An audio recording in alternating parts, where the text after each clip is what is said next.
So hello guys, welcome to my YouTube channel. কেমন আছো তোমরা? এখন আমরা কথা বলবো ইন্ডিয়ান সিনেমার কিছু লেটেস্ট আপডেটস নিয়ে। তো চলো ভিডিওটা শুরু করা যাক।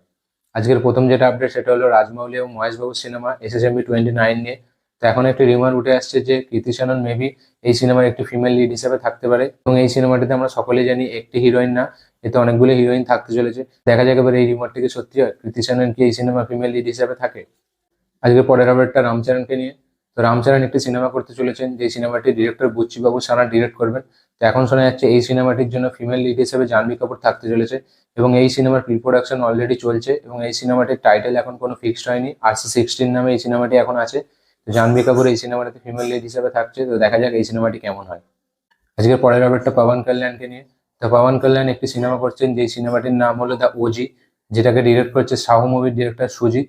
তো রিসেন্টলি শোনা যাচ্ছে যে সুজিতকে অনেকজন কোয়েশ্চেন করছে যে এই সিনেমাটি কি কোনোভাবে সাউথ সাথে কানেক্টেড, এবং এর উত্তরে সে বলেছে এখন আমি এই বিষয়টা নিয়ে কিছু বলতে চাই না, আপনারা 27 তারিখ থিয়েটারে গিয়ে কিছু একটা সারপ্রাইজ পেতে চলেছেন। তো এই স্টেটমেন্টটা সে দিয়েছে, এবং এই স্টেটমেন্টটা দেওয়ার পর ফ্যান্সরা মনে করছে সাহু মুভির সাথে কোনোভাবে এই সিনেমাটি কানেক্টেড আছে।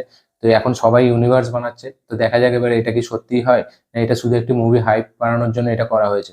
তো দেখা যাক এটা কি হয়। আজকের পরের আপডেটটা বরুণ ধাবানকে নিয়ে। তো বরুণ ধাবানের বেবি জন সিনেমা থেকে কালকে একটি পোস্টার ছাড়া হয়েছে, যে পোস্টারটা খুবই সুন্দর লাগছে। বরুণ ধাবানকে একটি অ্যাকশন হিরো হিসেবে খুবই ভালো লাগছে। তো এবার দেখা যাক সিনেমাটি কেমন হয়। সিনেমাটার প্রত্যেকটা প্রমোশনাল মেটেরিয়াল কিন্তু খুবই সুন্দর। এবার দেখা যাক সিনেমাটি কেমন হয়। আজকের পরের আপডেটটা আমাদের বাংলা থেকে। তো সুপারস্টার জিৎ এবার শোনা যাচ্ছে বেঙ্গল টকিজের সাথে কাজ করতে চলেছেন। বেঙ্গল টকিজ প্রোডাকশন তারাই, যারা দেবের সাথে টনিক, প্রজাপতি এবং প্রধানের মতো সিনেমা করেছেন, পরপর ব্যাক টু ব্যাক ব্লকবাস্টার দিয়েছে। তো এবার শোনা যাচ্ছে জিৎ তাদের সাথে কাজ করতে চলেছে। তো এবার দেখা যাক জিৎ যদি তাদের সাথে কাজ করে তো কত বড় একটা ব্লকবাস্টার আনতে পারে। তো দেখা যাক এটা কি হয়। আজকের পরের আপডেটটা আমাদের বলিউড থেকে ইমরান হাশমিকে নিয়ে। তো ববি দেওলের মতো ইমরান হাশমি টাইগার 3-তে নেগেটিভ ক্যারেক্টার করার পর সাউথ থেকে তাকে অনেক সিনেমার জন্য অফার আসছে, এবং এবং সে অলরেডি দুটো কাজ করছে সাউথে। একটা হচ্ছে পবন কল্যাণের দ্য ওজি, যেটাকে সুজিত ডিরেক্ট করছে, এবং এখন শোনা যাচ্ছে আদি বিশেষের গোদাচারী 2-তেও আমরা তাকে ভিলেনের চরিত্রে দেখতে পাবো। গোদাচারী সিনেমাটি আপনারা যদি না দেখে থাকেন অবশ্যই দেখুন, খুবই একটি ভালো সিনেমা, এবং এর সিকুয়েল আসতে চলেছে। এবং এখন শোনা যাচ্ছে এই সিনেমার জন্য নেগেটিভ রোলে ইমরান হাশমিকে কাস্ট করা হয়েছে। তবে দেখা যাক এই সিনেমাটি কেমন হয়, এবং ইমরান হাশমি এতে কি ছাপ ফেলতে পারে।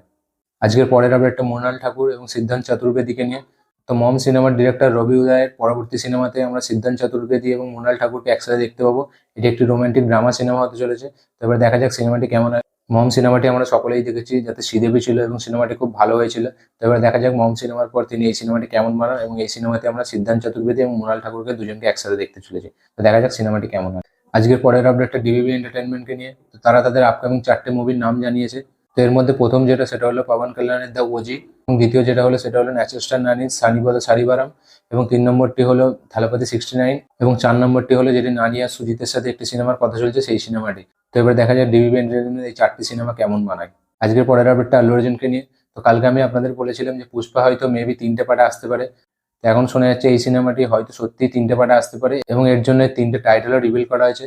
প্রথমে ছিল পুষ্পা দ্য রাইজ, এবং যেই পার্টি 15ই আগস্ট আসতে চলেছে সেই পার্টির নাম হবে পুষ্পা দ্য রুল, এবং তার পরের পার্টি মানে 3 নম্বর পার্টির নাম হতে চলেছে পুষ্পা দ্য রোড।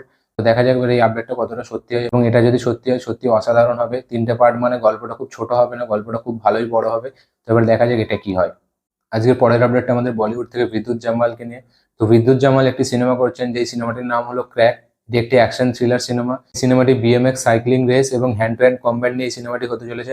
এখন শোনা যাচ্ছে এই সিনেমাটির অ্যাকশনের জন্য ইন্টারন্যাশনালি 7টি অ্যাকশন ডিরেক্টরকে হায়ার করা হয়েছে, এবং যেহেতু বিদ্যুৎ জাম্বালের সিনেমা তার মধ্যে অ্যাকশনের স্টাইলাইজ তো অনেকটাই থাকবে।